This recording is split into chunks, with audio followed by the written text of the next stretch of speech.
Okay, so today we're looking at a pose that's called Janu Sirsasana. There's not really an easy way to say this pose. You could say knee to head pose or head to knee pose, which is also annoying because that's not what we're actually trying to do.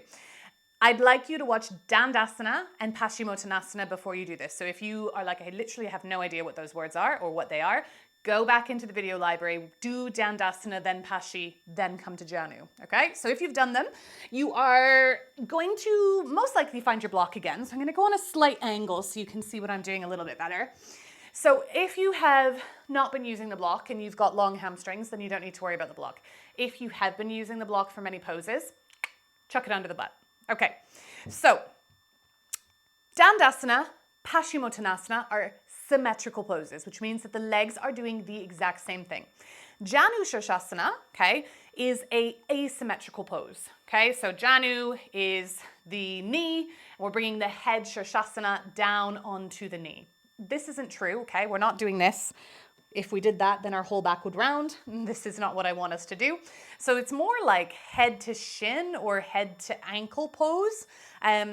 But that's not what it says in Sanskrit. So just remember it as Janu Sirsasana. Now, the straight leg is doing the exact same activation that we've been doing in Pashi and Janu and Dandasana. There's a slight internal, okay? And then you're flexing that foot. Same idea with the hips. We're coming forwards.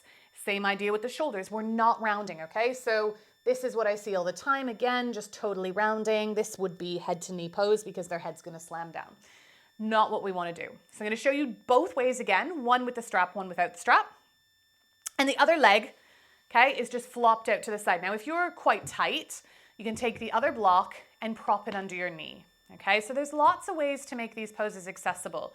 And if you come into a pose and you're like, Meegs, like this just isn't working, send me a message because I'll help you find a modification for it or an alternative pose, okay? So don't worry if something isn't vibing, there's generally another pose that will stretch or strengthen the same part of the body.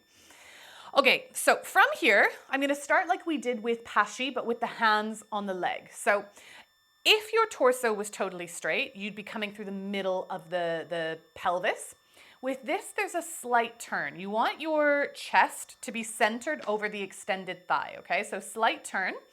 And that means that our right arm is gonna have further to go to square the shoulders. So when I teach this, I always teach the arm of the bent leg comes slightly forwards. So in this case, left leg is extended, right arm comes slightly forwards. Inhale, find length. Watch out that that chin isn't already starting to jut. Tuck it here. And as you exhale, you're gonna squeeze those hip flexors and you're gonna start to come forwards. Now, I tend to find that I can come further on this, the asymmetrical pose, than I can in Paschimotto when both of my legs are extended. Remember that we're not rushing to get those hands forwards if it means that we're rounding the back. So if you can keep the back straight, chin slightly tucked, then that's great. And you'll notice that your head is going beyond your knees. Your chest is going beyond your knee. If your chest and your head are pointed down towards the thigh or the knee, it means you're rounding your back. So there's all these little cues to help you. Okay, so this is option one. Some of you might be able to grab your foot, okay? Some of you might not. It doesn't matter. Forget the foot. If you are like, oh, but I want to feel connected to my foot, that's where we grab our straps. So same principles, okay?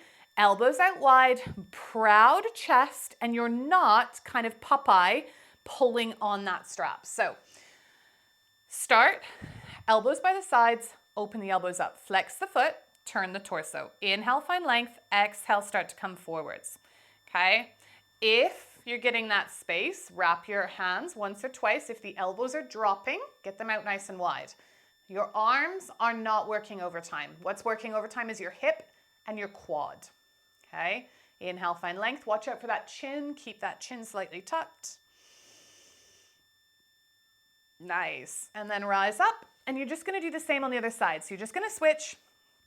Okay, other leg extends. I'm just going to come off the block. I've got cork blocks and they're not the most comfortable. Again, you can take the other block under the knee. So hands to the sides. This time, because the left knee is bent, we're going to bring left hand slightly more forward, square the torso, slightly tuck the chin, lift the sternum. Inhale, find length. Exhale, start to come down. That foot is active.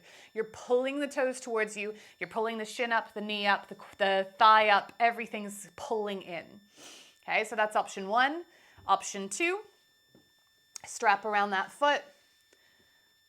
elbows wide, inhale, find length, use the quad, use the hip flexors, maybe start to bring yourself further down.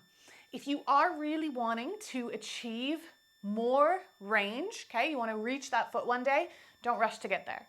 Take this with the straight spine. You're going to get more of a sensation, more of a stretch in the hamstring, which is the goal, the purpose of the pose.